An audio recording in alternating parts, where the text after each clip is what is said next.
What is an Amazon PPC audit? Why do you need to run an Amazon PPC audit? How do you go about running an Amazon PPC audit? All those questions I'll answer for you today. I'm going to show you why you need to do it, why it's important, and you really ought to be doing this. If you even have a few questions about what's going on in an Amazon PPC account, whether you manage it or you know someone who manages it, or you manage an Amazon brand, somebody else does the advertising, you want to make sure that things are going smoothly, that you're bidding on the right keywords, well, this is going to be an important video for you. If you like the video, please go ahead and like it. And if you like our content in general, just go ahead and subscribe to our channel, hit that notification bell. We're going to be producing a lot of really cool Amazon PPC content and just Amazon content as a whole. It's going to help you sell better, make more money, become more profitable. Who doesn't want that? With that, let's get started.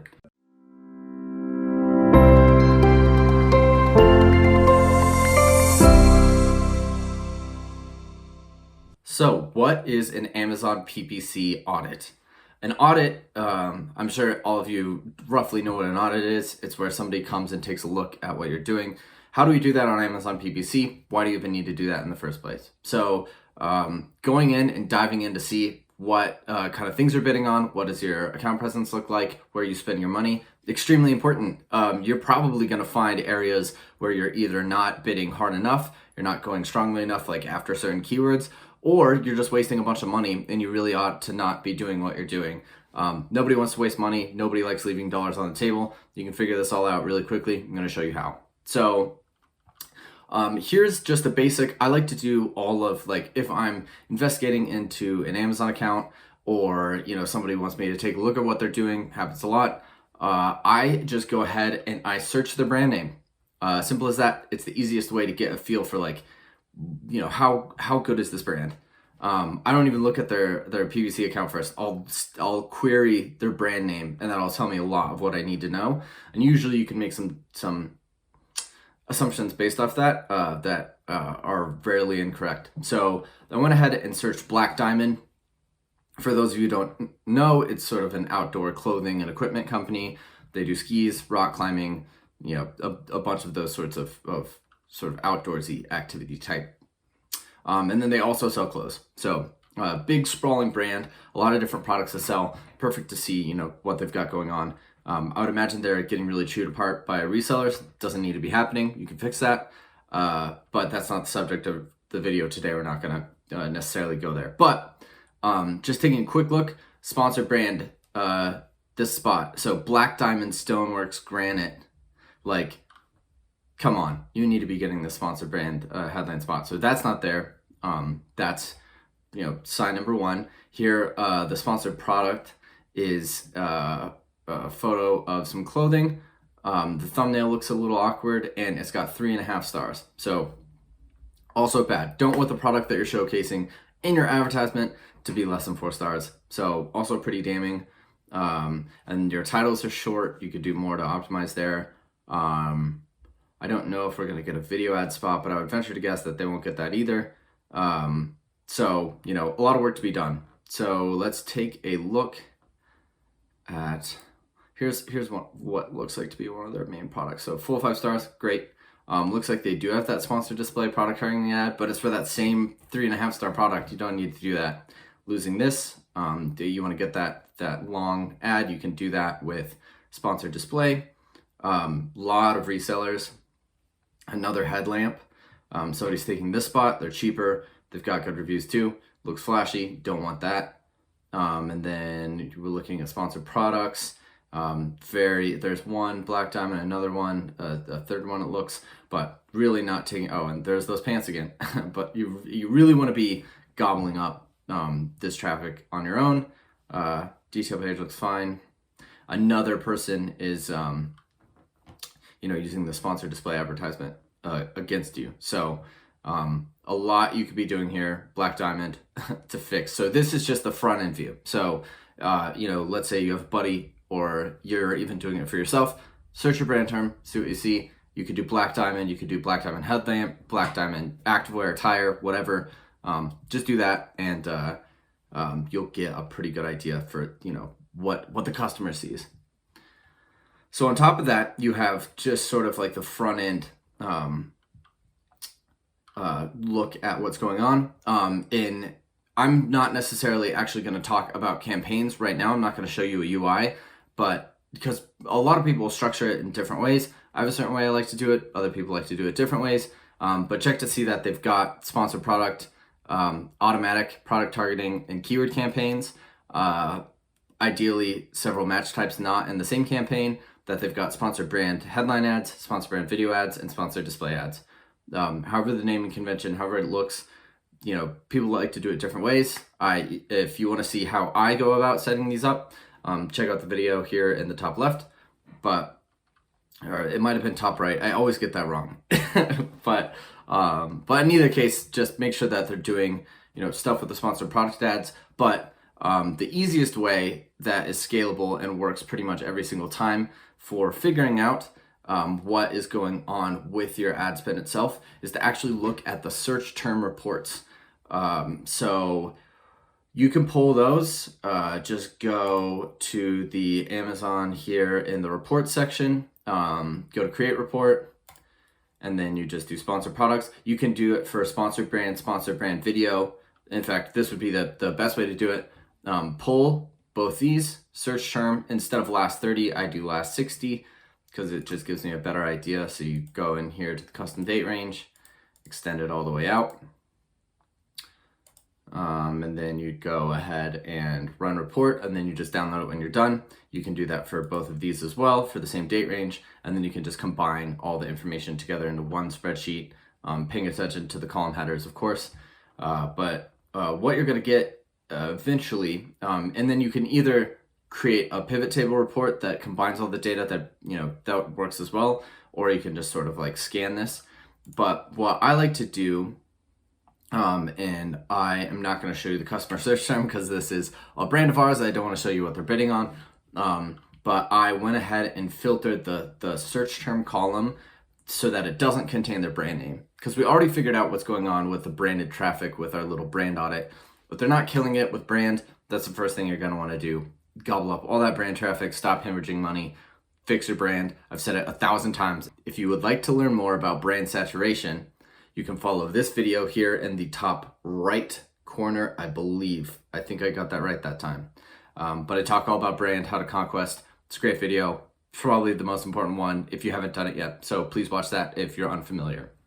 But moving on, if we've, concluded that brand is weak, we need to fix there, go ahead and do all the steps I talked about in the video. But here we're looking at non-brand. So I said customer search term does not contain the brand name. So we're only looking at non-brand targets right now. So what I want to see roughly is this. So this is a good looking account. And what I mean by that is, we've got some flagship terms driving a bunch of good sales, but we've got this longer tail of keywords that are generating, 4,000, 2,000, 1,000, close to 1,000. But we've got a lot of keywords all getting sales. And if we look at the ACoS, like our top ones, 81 and 66%, so pretty high. But we're getting $20,000 and $17,000 of sales respectively. So we're willing to take some financial hits there just to guarantee that we get that, because we also just so happen to rank well organically for it. So we're willing to pay the price to keep it. So these numbers, we expect them to be high. And there's certain ones here like this 27, 29, 13, I believe are all sort of kind of close misspellings of the brand. But in general, you've got, a pretty normal distribution. You've got a 40 here, a 64 here, an 81 here, 36, 34, 20, 46, 45. The reason why I want those numbers to all just sort of generally be in kind of the same range is if we saw like, let's say this was 200 and then we saw a 12% ACoS, then another 12, then another 12, then a 300, and then like your sales dropped off.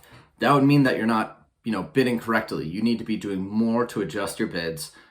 If you see really, really wild fluctuations, or like there's just 3 keywords that are getting sales and then you just have like a few, after this, like we can keep on scrolling. We've got, for an account this big, we've got hundreds of keywords and targets that are all getting sales. But if you have an account that's doing, let's say $20,000 a month in sales, and you don't have, more than 50 targets that are getting those sales, you need to be doing more like exploring keywords. You want to see a lot of keywords getting sales, and you want to see these ACoS figures like somewhat normal. That would mean that you're doing a good job, because that means that you've identified the keywords and you're bidding correctly on said keywords. So if you see a lot of fluctuation here as far as the sales and the ACoS, then you know that something's going on, you know that something's up, mistakes are being made, and you need to fix that. I'm not going to show you the actual search terms, but what you want to do with the search term column too is just take a look at what you're bidding on. Just use your human brain, like look at the semantics of the keywords themselves. Like for black diamond, let's say we're looking at black diamond. One of the biggest products they sell is that headlamp. So we're looking at you could even filter campaign name contains lamp, or portfolio is the headlamp portfolio. Just filter it out so that it's just those headlight campaigns, and then you can scroll through those customer search terms and just get an idea for what you're bidding on. Like if all of a sudden you're seeing like flashlight, durable maglite flashlight, or like even something crazy like home light decor, or like outdoor lighting for patio, stuff that it's like clearly these people are not headlight shoppers. Clearly these people are not in market. They're not going to buy our product. Why are we bidding on those? You might notice something like if the word patio keeps coming up over and over, it's like we're either bidding on patio or the automatic campaign is getting that. So we need to negative that out or pause whatever keyword that is that's generating those sales. So just looking through your customer search term report versus diving into the actual advertising UI, it's going to save you a lot of time. It's going to give you like almost the exact same information. In fact, it's going to be a little bit more well organized. It's going to be easier to comb through. So just doing some front end query checks, even in this situation. So we have this $20,000 sales keyword. Go ahead and search that keyword. So this might be something where you're killing it on sponsored product ads, but you're nowhere to be found for sponsored brand or sponsored brand video. And if that's the case, then that's a big problem, because you could be, missing an opportunity. When you have all the ads together, so when you're getting all the ad spots you can, I hate using this word, it feels so cheesy business, but there's synergy there. The more times people touch or experience or get that impression of your product, the higher likelihood it's going to be that they're going to click on your organic result. There's some people who just don't shop ads. I can tend to be one of those people. I just don't drink my own Kool-Aid because, I don't want people to pay for that. But I'll still, if somebody has really good ad presence, I'll click on their organic result just because it sends that subtle message that, this is a product that belongs here. You might not even realize it when you're shopping, but the next time you're on Amazon and you're buying a product, you might notice yourself being like, did I see their ads? And then if you go back and you have seen their ads, then you know that it is at least somewhat effective. It's actually pretty effective. I believe the last I heard was for Google, because Amazon doesn't share this information, the presence of a inline search ad at the top increases your organic click-through rate by 30%. So there's power from the organic end to having your ads there. So just go ahead and do query checks on your top sales keywords and make sure that you have full presence there. And that wraps up today's video. I hope you learned a thing or two about Amazon PPC audits, why they're useful, why you want to do one right away if you're even a little bit in the dark as to how your ads are actually performing. If you like the video, go ahead and give it a like. If you want to subscribe to our channel and continue to get a bunch of really good Amazon content about how to improve your presence on Amazon.com, how to run a better Amazon business, how to sell more, how to be more efficient, all that and some, go ahead and subscribe to our channel and hit that notification bell. If you'd rather read this in PDF format, or if you want to work with our agency directly, all the links are in the description of this video. And with that, happy optimizing, everyone.